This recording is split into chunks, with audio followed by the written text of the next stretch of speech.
Call the meeting to order. Please stand for Pledge of Allegiance and prayer by Supervisor Mastelier.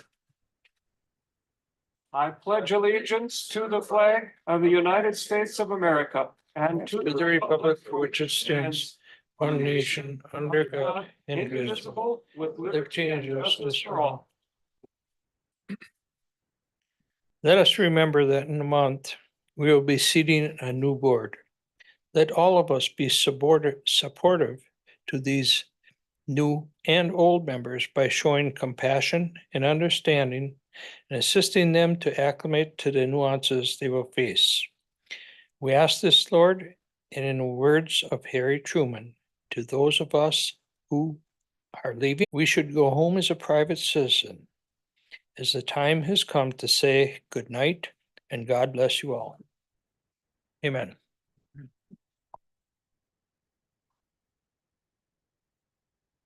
All right, roll call. Looks like we have all but wait a minute. Okay, we got two not here. Kennard asked to be excused. Patricia said he would be late if here at all. All right. I would look for a motion to approve the agenda. I have a motion by Supervisor Swagel and a second by Supervisor Lazansky. Is there any discussion? You may register your vote.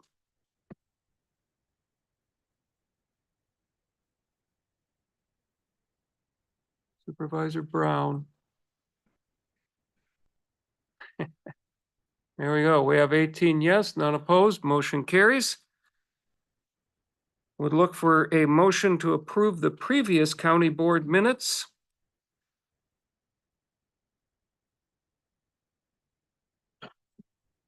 Motion by Supervisor Dill, second by Supervisor Brown.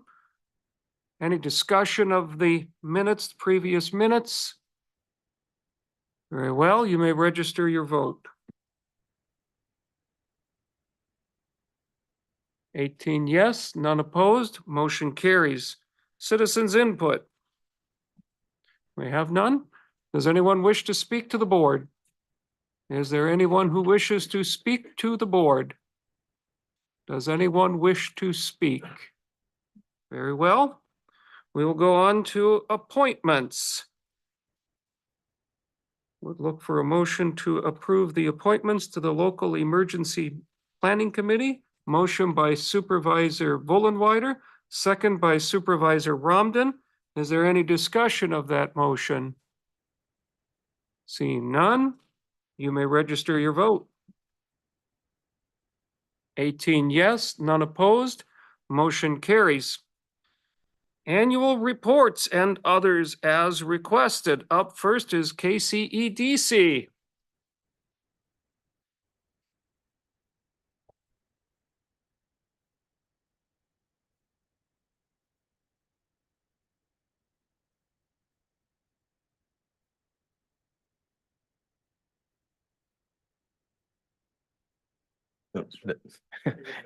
Yeah, I'll get the bill in the mail. Good evening. Thanks for having me again. I honestly don't recall the last time I was here. I think it was November. So wanted to give everybody an update. I passed out ahead of the meeting kind of our biggest initiative that we're working on, and I'll conclude with that since that's the more involved thing. But just to give an update on kind of where we're at and what we've been up to. We have set the date for our annual economic breakfast that will be hosted on April 17th from 7:30 a.m. to 9:30 a.m. and that will be held at the Rendezvous. We just this week sent out the registration. It's an online registration. It costs $25 per seat. And our guest featured speaker is Joe Lynch. He is the Regulatory Affairs Director for Energy Solutions. So he is going to be talking pretty extensively about the Kewaunee Power Station project. So it should be a good event. We always have pretty good attendance for it. So if you're interested in hearing about that project, as well as some more in-depth economic information, that would be an opportunity to do that.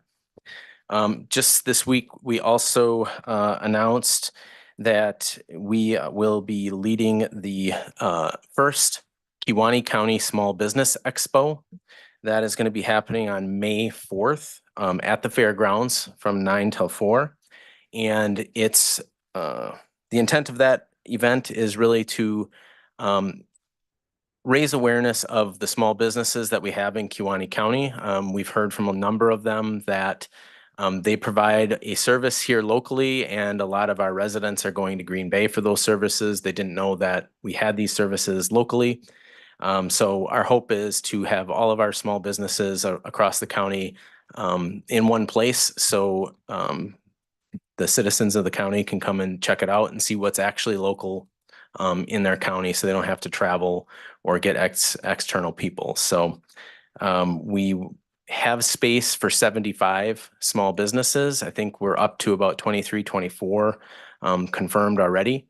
So if you know of small businesses or anybody that would be interested, the 10 by 10 booth space for those events is $50.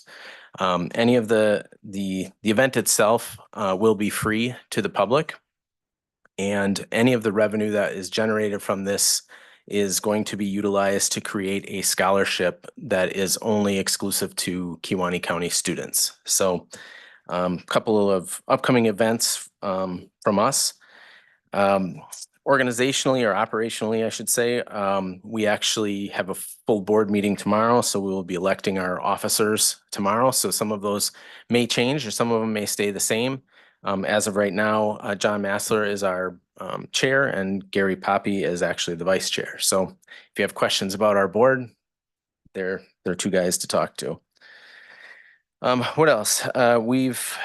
In the month of January, we helped facilitate and assist the acquisition of a multi-million-dollar business that is relocating into the county, and actually are here in the county. They're based in Algoma now. We've worked to strengthen our county's relationship with NWTC. So for years, NWTC has provided workforce development, workforce trainings, and those types of things. But our county hasn't had any of that kind of activity for quite a long time. So now we have a few area employers that are taking advantage of that program, and we're working on trying to develop some type of micro-credential program that's available to all of our manufacturers in the county. So we're working on that. We had a successful pitch event in November for our Lighthouse launch. We had 6 different small business entrepreneurs pursue that. Our 2 winners went on to the regional competition, and unfortunately did not win the regional competition, but they at least got some exposure here in our county as well as regionally. We've also done some letters of support lately. We participated and provided a letter of support for the Ice Age Trail designation for the city of Algoma. And I've heard that that is going to be successful. It's just a matter of time. We also provided letters of support for a $100,000 business capacity grant for one of our local companies that is looking to relocate and expand some of their operations, basically consolidating them to one location in the county. So we haven't heard the outcome of that one yet. We are going to begin a Leaders of Kewaunee County series, which will be featured on not only our website, but also our social platforms, so Facebook, Instagram primarily. And what the intent of that is for our broader community to get exposure to some of the leadership that exists in our county. So business leaders, and hear a little bit about their story of why they chose Kewaunee County for their business. What do they view in terms of the economic climate? What's it like to do business here? And those types of things. So be on the lookout for that. And if you don't already follow the KCEDC, I encourage you to do so, because we are sharing stuff multiple times per week out on our social media platforms. From there, the packet that I passed out to everybody looks like this. It's called Project Homestead. So the other big thing that we've really been working on is advancing housing development in our county. And Project Homestead is an acronym, and if you turn to this second page, it's a very lengthy one, so I won't read it all off to you. But what I provided to you is kind of a very generic overview of what the project is, some of the local goals versus some of the broader goals of the project. And then once you get to the last 2 pages, it's looking at, what are the potential financial outcomes that this type of project will have. So there are some that are going to be potential local outcomes as well as future-looking ones. So with this project, I know I've spoken in the past about our strategic focus on housing development. It's what our business leaders have been telling us. They need talent, they need talent, they need talent. And in our continued BRE visits, that is still the recurring theme that we get. So we're very aggressively pursuing housing development. So we, in January, submitted a grant application through the state Wisconsin EDC to join what they are calling their Thrive Rural program. It's a new program geared towards assisting rural communities at advancing economic initiatives. So ours is housing development. We were one of 10 communities that were selected to participate in the program. And what we will accomplish with that is we already have a dedicated technical specialist from the state EDC that will be assisting with the project. There will be a community assessment that they will provide. And in addition to that, there is grant funding that we will receive to apply towards this project. So where we're at with this, we're in the kind of development phase of this. We already have identified multiple community plans that have identified housing. The county itself has a housing study that was completed. Basically, and this is probably not news to all of you, is we have a need for every type of housing that there is within the county. So we were trying to strategically come up with a way that it's going to generate sustainable impact for our community. So part of this program requires a leadership team. So that is independent and separate from our board of directors. So we have a leadership team of 6 different members, 3 representing the public sector and 3 representing the private. So our leadership team consists of the administrator from the city of Kewaunee, Heath Eddy, the administrator from the city of Algoma, Matt Murphy, the village president from Luxembourg, Dan Porath, and then our private sector, we have Tim Tremmel, who's the CEO of Bank of Luxembourg. We have Jordan Ebert representing all of the different Ebert businesses. And then we have Joellen Fairbanks, who is the superintendent for the Luxembourg School District.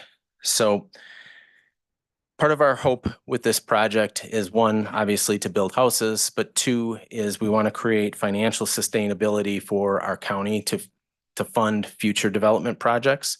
So it's not strictly looking at affordable housing. We will take any of the assets that are generated off of the first project and pay those forward into continuing other projects down the road. So that could look at different housing types. That could be commercial developments.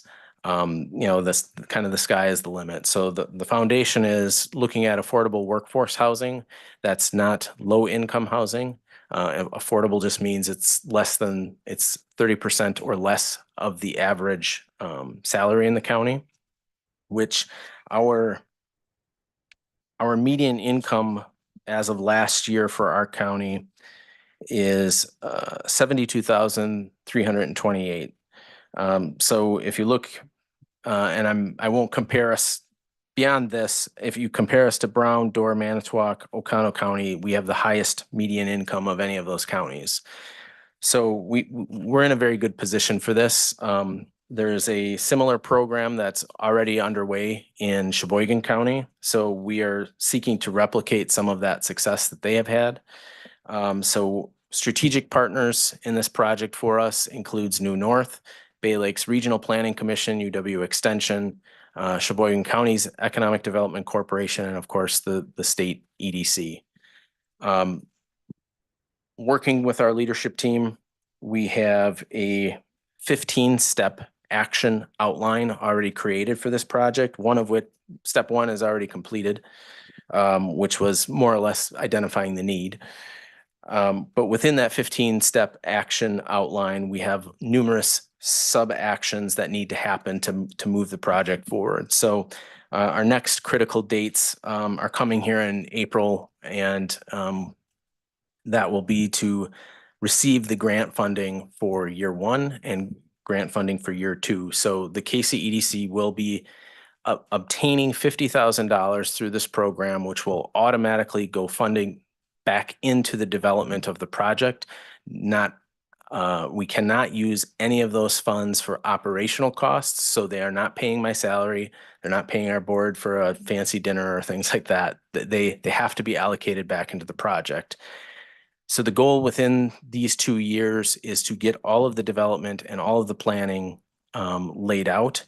And then as we go along, then we are better positioned to compete for other financial resources through not only the state, but federal resources. And the intent of the project is to be a public-private partnership that drives this development forward. So we will not be seeking strictly investment from local units of government. We do have a contingent of private businesses that are interested in investing into this project once we get the development and the pre-development phases complete. We don't have a price tag on what this will cost yet. That's part of this process. But once we get there, then we'll have better ideas on what it will take to actually move it forward and where the opportunity is. The project also is going to encompass the communities of Luxembourg, Kewaunee, and Algoma. So part of the program requirement for the Thrive program was that it had to be a community of 10,000 people or less. So when you combine those three communities, we're still under 10,000 people, but it also represents the greatest percentage of people in our county. So if we want to have a countywide impact, that's why we're trying to do that. The hope is that once we get housing developed, that influences tax levies, that influences school operating budgets and all of those different things. And those of you that are in the communities of Algoma and Luxembourg know all about, school funding and referendums that are coming for those particular school districts. So it's a very large project. It is not something that is going to happen in 6 months. It's going to take probably 2 or 3 years before we get really down the road with it. But my hope is that as we progress through the year and I come back to do these quarterly updates, we'll have more and more news to share on how this is progressing. So with that is what I have for everybody right now. I'm open to any questions on any of the things that I talked about. And if not, then I'll get out of your way. Ben, I just have a question for you. So Yes. when we're talking low to moderate income housing and we're talking about the median income, what does that translate to for moderate income housing, like a rent or a mortgage, monthly rent or a mortgage dollar amount? Because some people get the stigma that it's just going to be all low income and, I don't want any of that. But moderate income housing, I believe, and if you can give us the numbers, it's actually going to be more upscale in many cases, correct? Because we've got CDBG properties, throughout the county that have to be low to moderate income housing. So what would that criteria look like?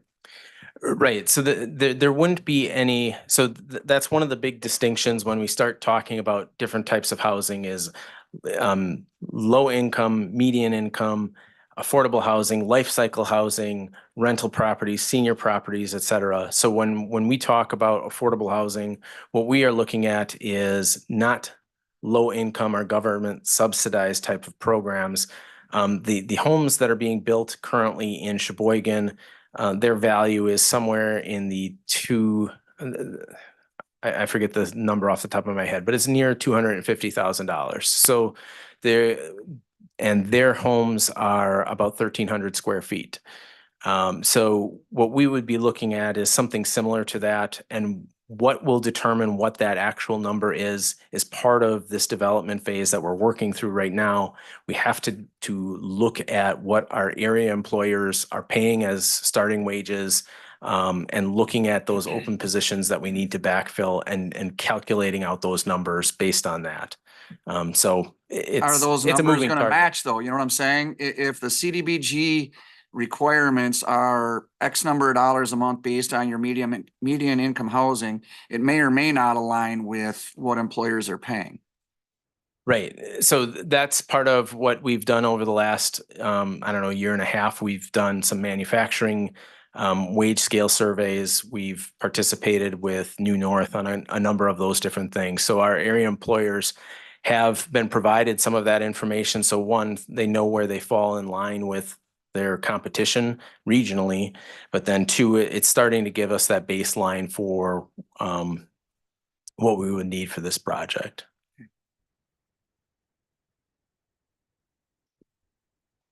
Ben, what do you know about the migrant worker camps in the county? I don't actually know anything about that.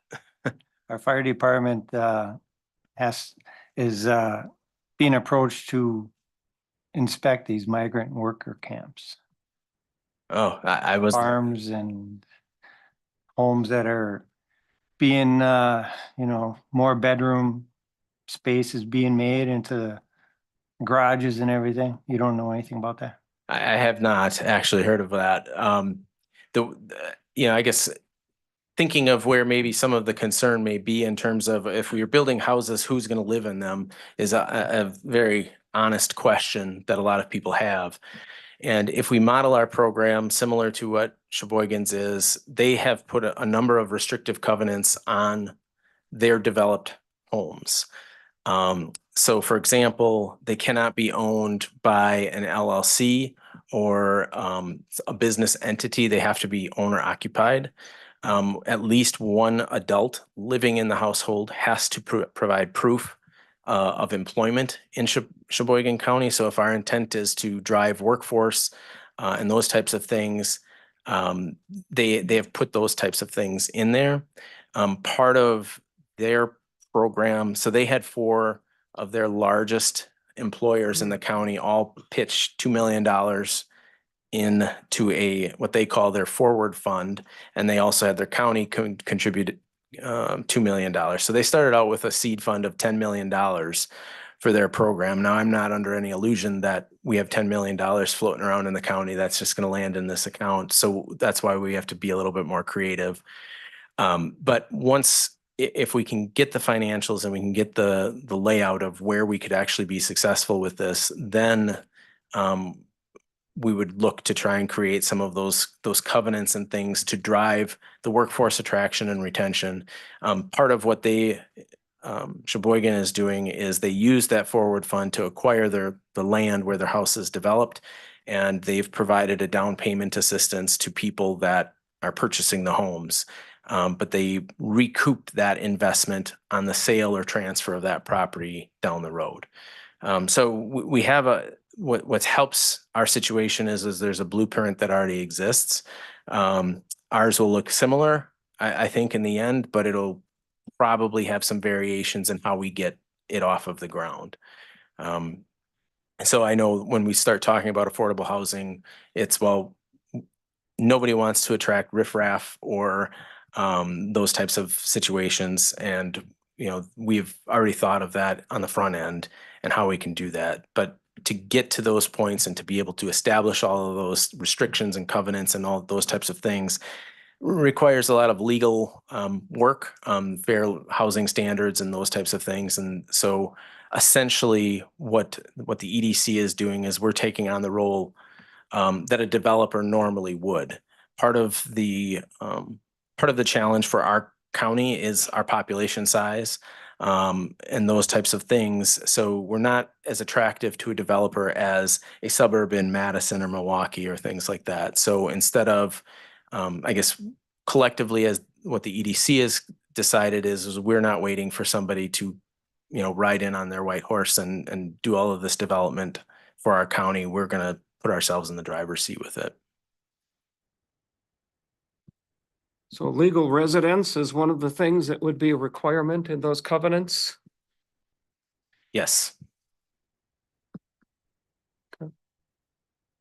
Sounds like your question, Supervisor Yonke, had been for the sheriff. It's got a lot to do with the zoning too, because if the septic systems aren't big enough for these large amount of people in a, camp, Right. Exactly. so we'll run into troubles with that. Well, it's a little bit off of the subject, I guess, or maybe not. Sounds like maybe it's something public safety and justice should be taking up. Any other questions? All right, thank you so much. Thank you. Next up, bug tussle. Report was requested, a lot of questions about where projects are at, where projects are going, what's happening, and as always, I thought I think you would agree that it would be better for you guys to come and speak for yourselves than for me to try to speak for you. Absolutely. Either one of these work, either the dongle or the HDMI? Okay.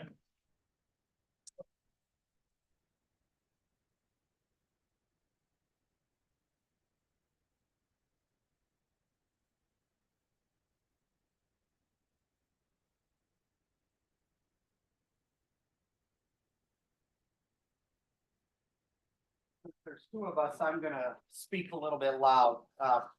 As we send stuff over, you should be getting, two items.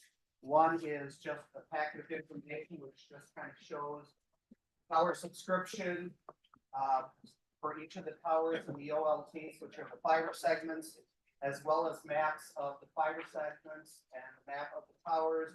And then finally, a last page is what could be potentially the, next phase if the county would like to do so. And then this is just a promotional item that is telling you that for the next quarter two, here's what the specials are for those folks that would want to sign up to get service from Bug Tussle. First of all, Mr. Chair and county board members, thank you for inviting me. It's nice to be back. So it's nice to see everyone. I just kind of wanted to give a general update as to, or a history for those that are new or otherwise, what we've done with regards to fiber and towers in Kewaunee County. As some of you are aware, back in fiscal year of 2020, we received a Public Service Commission broadband expansion grant for $960,000, do the tower one if possible, for the construction of 7 towers. And if you look where those 7 towers are, you can see that on your, I believe, your 3rd page. And you see of those 7 towers, we've actually constructed 9 towers. There's one that is missing. We still have not been able to find a site for Tish Mills. So that's been a little bit difficult, but we promised that we do 7 towers and we've done 9, of which we know that one of them is co-located on the West Kewaunee Tower.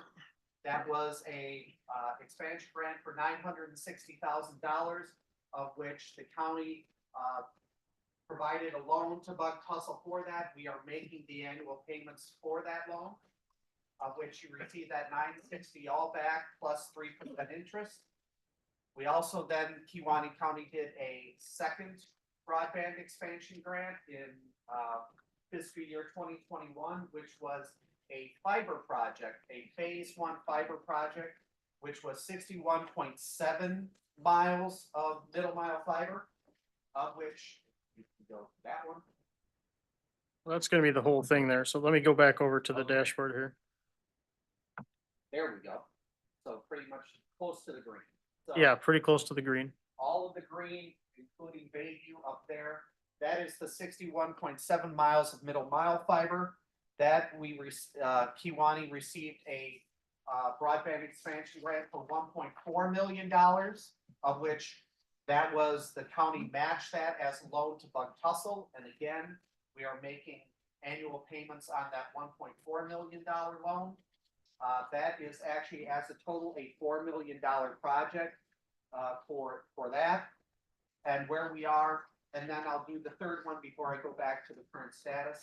In fiscal year 22, we also did a loan with a grant application with the PSC for phase 2 of our middle mile fiber, and that was for 62.5 miles of middle mile fiber, and that was approved. It was a grant award for $1.3 million. But if you remember a few months ago, we had come and presented before you that there was a mistake in the application. So we elected to give that money back to the PSC as opposed to getting into any type of trouble as to that we were trying to misrepresent. So we returned that money back, which we can talk about as a potential future project. And you can kind of see that outlined there in the kind of buffer zone areas, those light blue areas. Those are areas that we've already worked on, the high level, low level design. It's basically at a point where it's ready for permitting if we decided to pick up those areas. Right. So if we look at a current status, and that's probably page 1, which is your tower OLT. Kewaunee County has 703 subscribers. I can tell you that I believe we're either the 3rd or the 4th most populous county, that largest number of subscribers. We rank either 3 or 4, and there's a lot of other counties that are much larger than us. But from a Kewaunee standpoint, which you also see from the towers where it lists the towers and the number of subscribers, I can tell you that compared to a lot of other counties, if we're not, we are probably the best. We probably have an average of more subscribers per tower than any other county, which is a testament to the partnership that Bug Tussle and Kewaunee County have had to try to provide internet service to the residents of Kewaunee County. So in that respect, we have 703 subscribers. As you can see from the standpoint, I also know, and correct me if I'm wrong, Ross, if you're still here, if you're hiding in the corner, there you go, is we have connected fiber to the administration building. We have connected fiber to the city of Kewaunee City Hall, and we have connected to the highway shop. We do have conduit laid in Luxembourg, but we have not connected there yet. But again, we're continuing to move forward there as time goes on. As for the fiber project, which we'll start with, and you can probably zoom in on that one. I'm sorry, this is Tom Lieberherr. He is the director of fiber planning. He is usually located out of Columbus, but I bribed him with food and beverage to come up and to help me tonight, because when we talk about ArcGIS maps, I'm not the guy to do it, Tom is. So when we look at the map here, if you look at where the green is, green means that conduit is in that section. So as you see, there's still a few small spots in the Bayview area that need to be done, but for the most part, the conduit is all where it needs to be. And then you can see these little red dots, and as he zooms in, that is where fiber is.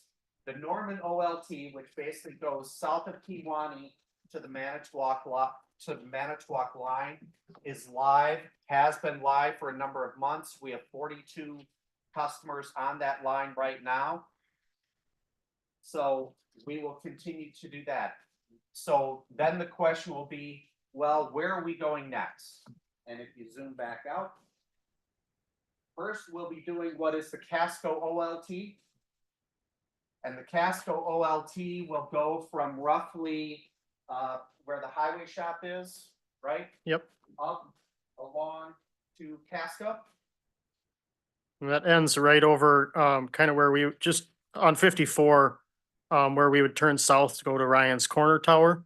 And it also goes almost to Algoma before we switch over into the Gregerville OLT. Then the second place we'll be going is the Luxembourg Tower or the Luxembourg OLT. I know that we already have some conduit in there, but next is to finish up the Luxembourg OLT and then take a little quick jaunt south to finish the Ryan's Corner OLT. That has partial conduit in. They have to go in and do some rock boring to get connectivity and then place the handholds, and then that'll be ready for fiber blowing. That's all re-permitted, and we're working on scheduling that probably in April. Then after Luxembourg and Ryan's Corner, we will then be doing Gregerville, which comes up around Algoma and over to where the Bayview OLT will be, and the final OLT section will be the Bayview OLT. As you see, we need to put in a little bit more conduit and then blow the fiber, but we expect to have all of this done by 2024. Some of you may have realized or seen Michael's construction crews in the county. They are contracting with Bug Tussle to finish up because we felt that we weren't moving fast enough. And so we brought in some extra hands to get this stuff done. So Michael's is again going and proving to make sure that what was supposed to be done is done and done correctly. If not, they'll get it done. And then we'll put in the conduit, we'll blow the fiber, and we'll get these segments live. We expect to, as I said, we have Michael's crews in right now, but we continue. I believe that they will start with the Casco OLT next week. Yep. And we hope to have a lot of this stuff done by fall. They're saying by July 1, so possibly early Q3. Well, I'm gonna under promise and say that by fall. So we hope to have that all done.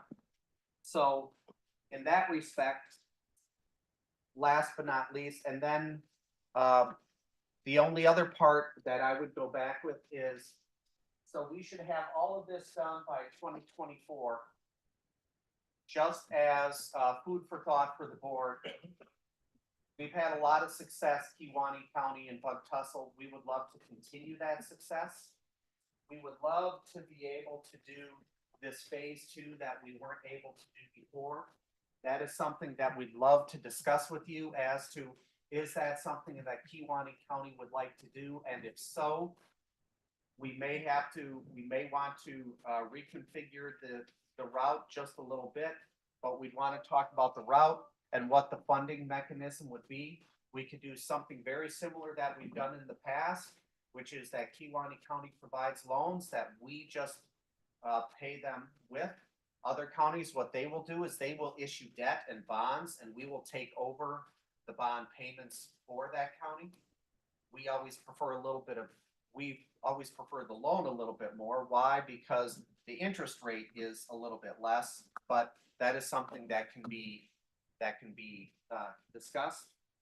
Finally, just for those folks, if there are specific issues, and I didn't put it here in your packets, but if there are specific issues like there have been in the past, I know the chairman is very well aware of this regarding yards and the like. If you have constituents that have concerns, they can always email those concerns to restoration@btussle.com. restoration@btussle.com.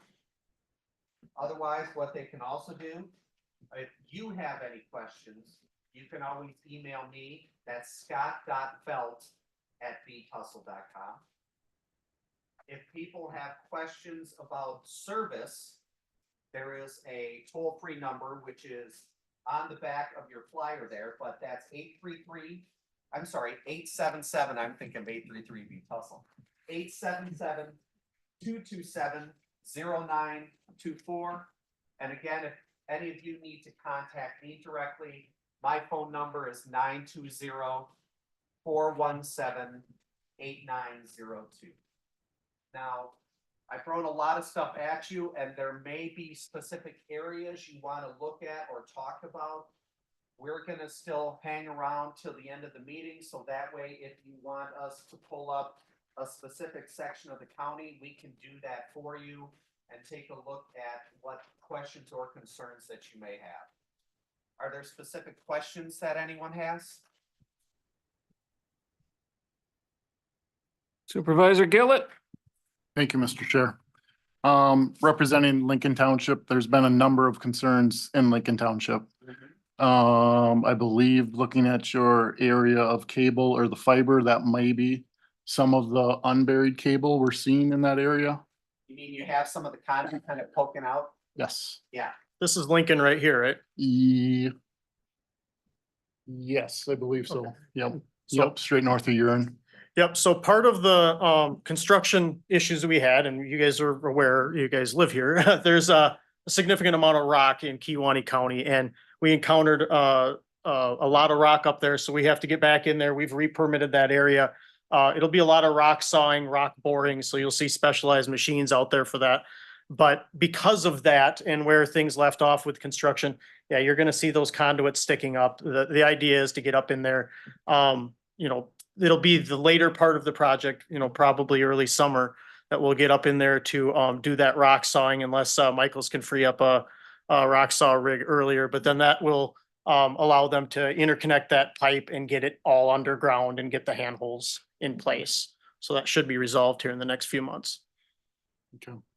The other area of concern is, I think, with a few private residences that had contracts last fall, put down money. I don't know the ins and outs of it, but I don't believe those private residents have service yet. And that, I don't know if that's specific to fiber or if that is, could be both. it's probably more fiber than anything else, Supervisor Gillett, but I will go with a couple other things that now that I'm on this side of the aisle as opposed to the other side, is there are times that there was a miscommunication as to whether they were close enough to the fiber route to actually receive service, because there are times that the middle mile was there, but they were 1.5 miles away from that route. And to therefore to provide service 1.5 miles away would be prohibitively expensive to do so. And so that was a miscommunication on our part, but what we can always do is verify that.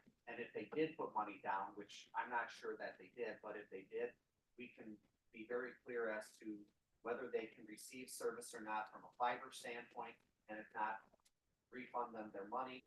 If they're from a tower standpoint, there's always times that we believe from a map standpoint that they can receive service, but then we won't necessarily know until we go to the site, because depending on the topography, are they in a depression? Are they surrounded by trees? Those types of things. But we can always check, and again, they can always contact us, and we can try to get that resolved. And another part of that too, we did, knowing that we were gonna get back in here this year and finish off this project.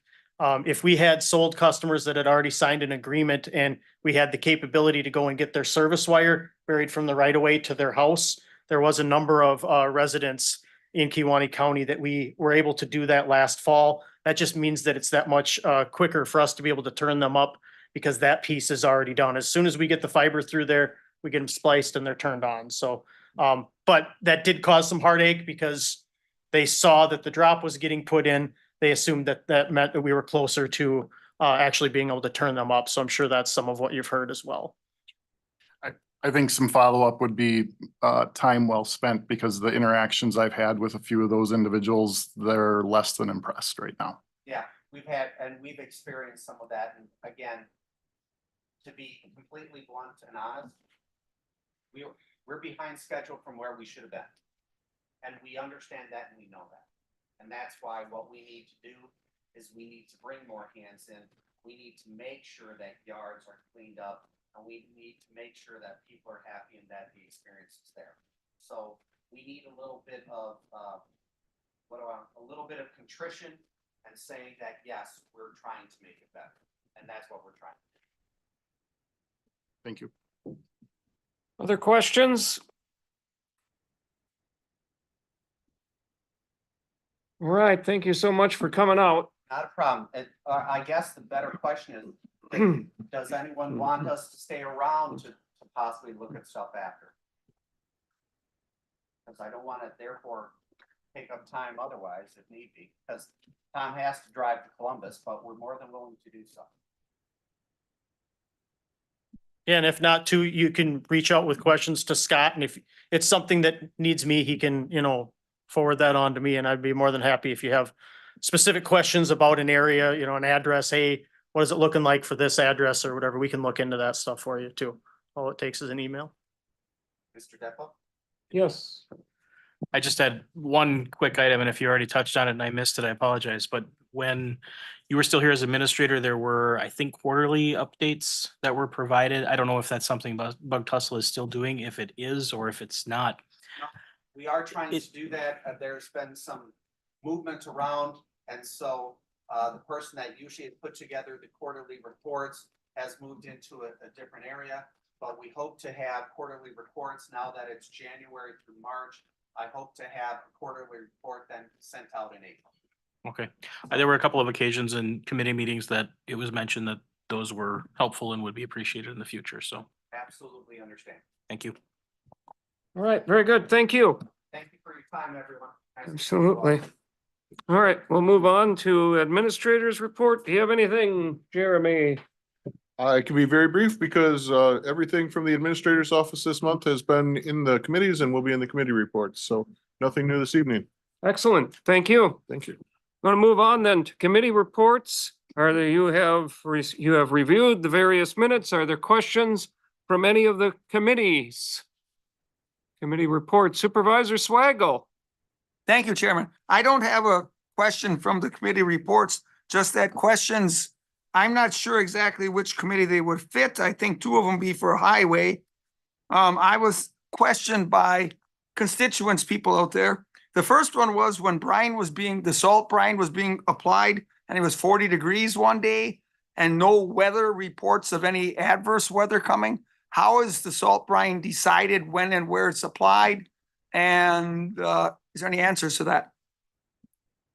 Yeah, I can help you. If I can't answer it, Jesse's sitting behind you there. Thank you. Salt brine can be applied almost a week ahead of time for a storm. So they may have done it when they had time. Okay. And so that might be your answer to that one. Am I pretty close, Jesse? That's one of the answers, yes. Okay. All What's right. the other question? Oh, the other question then is comes back for you, Gary. I don't want to get you upset, but people ask me about the highway shop that you have told us twice with the deficiencies there. The roof or the flashing, has the deficiencies been improved and fixed? We are currently working on that project. Yes. Okay, thank you. And now my next question, I don't know if it's for executive or where it would fit. I was at a committee meeting and an excused absence from a county supervisor, an excused absence. But they were asking how many, is there a, amount of excused absences? Or can county supervisors be excused from the committee meetings if they call ahead and they're excused and there's no limit? There is no limit. Okay, I was questioned why people weren't there and I said, the chairman said they're excused, they called in, so I didn't have an answer for them. We encourage supervisors to be able to make all of their committee meetings. However, we Of understand course. that we have a very active board, which I think is wonderful because it is representative of the county. We don't have entirely retired people on this board. We have people like Supervisor Patricia who come in on the red eye and, Yes. we have others who operate businesses and so forth. Of So course. we are fortunate to have a board which is very representative of the county. Thank you, And sir. I encourage them to make their committee meetings as faithfully as possible, but sometimes course. indeed there are conflicts. Thank you, sir. All right, Yes, sir. answers all of them? Yes. All right. Any other questions on any? Yes, Supervisor Lizansky. I just wanted to comment on that. I had read the minutes earlier today on the jail study. Mhm, And I read in depth the owner's representative mhm. and what that's about. And I just want to commend everybody who's been working so long on this committee and people coming and going that have been part of the jail study. But I think this is a really good move to go forward in this direction. I understand that this representative would cost a significant amount of money, but in the long run would save a more significant amount of money, would get this moving forward And so thank you for going in this direction. I thought it was very interesting to read about that. I didn't know there was such a person available. You would be amazed at what the committee members, the members of the jail study committee, you would be amazed the breadth of knowledge that we have acquired through this process. And the owner's representative is one piece of it. And when we came about this and, learned about this, the committee immediately embraced it as being something that unfortunately, we wish we had come up with that a long time back, but it will be very helpful going forward. Yes. Other questions on any of the Supervisor Gillett? Could we get a 2-minute Cliff Note version of the owner representation for the jail study committee? Who wants to take that? Either Mr. Depo or myself or Mr. Kroll? I think we could all collaborate on that, Mr. Chair, if you'd like. All right, you have at it first, and you want me to start it? If you'd like to start and. So basically what an owner's representative is that you have someone who typically they are architects, that they are hired by you and they represent you. In other words, they represent us, the county, because who's represented us through this process to this point? I mean, well, us. Well, I am close, I have to tell you now, to being an expert on, jails and so forth. But I am not a complete expert. So what the owner's representative does is that person is hired by the county, by you. They represent you through every step of the process. For example, the RFP. How should the RFP be worded? What should it include? The owner's representative is going to be, someone that is able to give insight and be helpful and making sure that that RFP is worded in a way that is going to represent your interest and get you to the best result possible.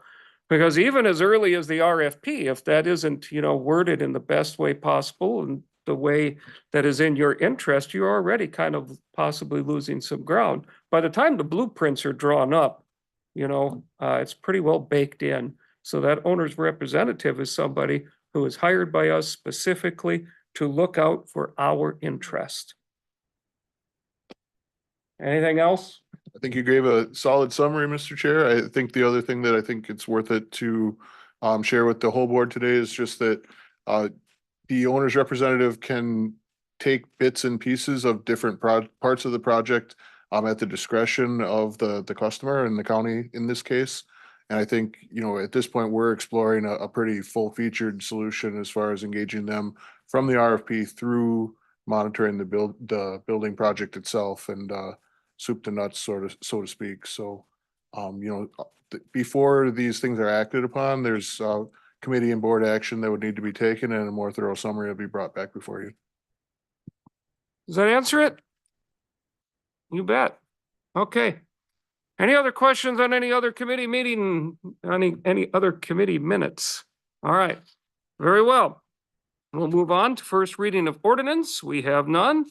Consideration of resolutions, if you are prepared. A resolution authorizing an application for an acceptance of financial assistance for 24-25 county snowmobile and ATV maintenance grant. Fiscal impact statement, 56,190 snowmobile funding 100%, 23,000 in ATV funding 50% match. Well, there's enthusiasm for this because I already have a motion and a second before you were done reading. All right, is there discussion? Any questions? Very well. You may register your vote.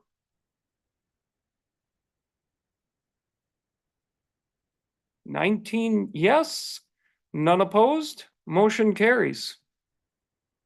All right, whenever you're ready to take the next resolution. A resolution to purchase highway equipment, purchase of tri-axle equipment packages.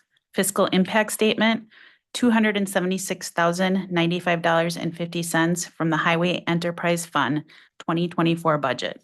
All right, I have a motion from Supervisor Poppy. I have a second from Supervisor Patricia. Is there any discussion? Any questions on this motion? Very well, you may register your vote. I have 18 yes, 1 opposed. Motion carries.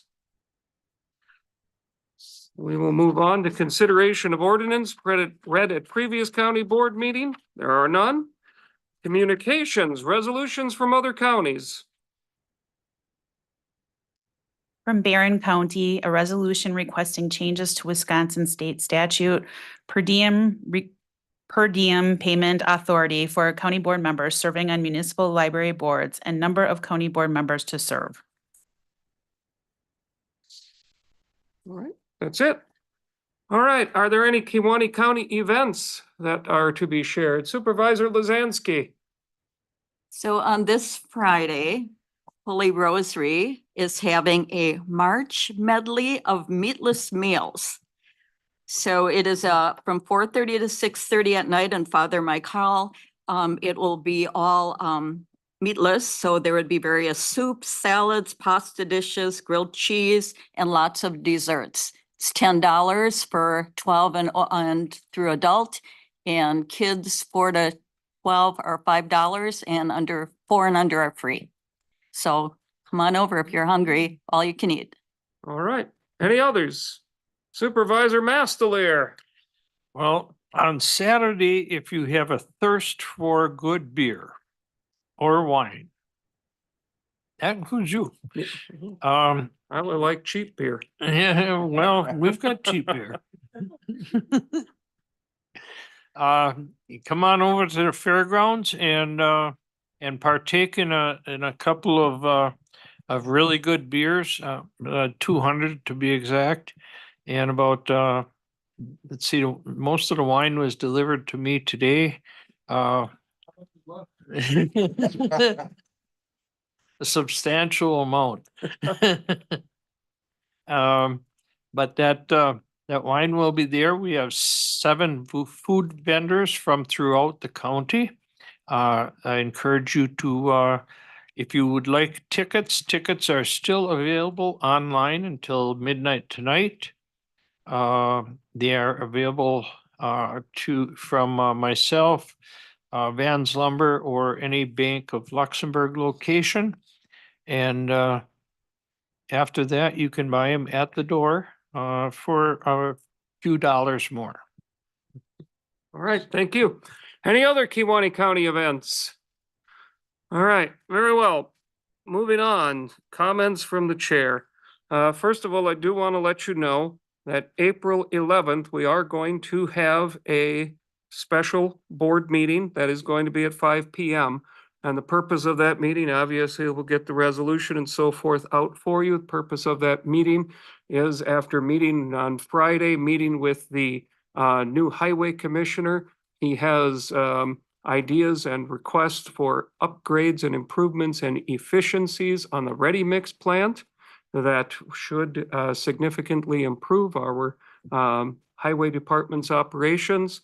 That the reason that April 11th was chosen is because that is the only day that the contractor will be able to be here, that, you know, was able. And that is obviously would be important to have the contractor here to speak to that. So April 11th, 5 p.m. So this board will get a chance to have one more meeting. I was originally thinking this was the last. For some of you, it may be the last, depending on your schedule there on the April 11th. And I do want to take this opportunity, as this is our last regular meeting. I do want to take this opportunity to thank all of you for your service. It has been a joy to work with all of you. We've had a lot of projects and a lot going on this term. Feel like we've accomplished a lot, maybe not everything that we had hoped, but we'll have more time for that. So I want to thank all of you.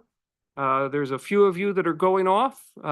Thank you for serving. We will miss you. And I also want to, I'm very encouraged to see that so many of you will be returning. So that's good. I look forward to serving with you again in the coming term. It has been a privilege to serve as the chair of this board once again. The new board, when it is seated, will have elections. If I am privileged to be nominated, I certainly would be willing to serve again as the chair. So again, thank you. I want to thank all of you for your dedicated service. Moving on, meeting dates. You have April 23rd if you are returning.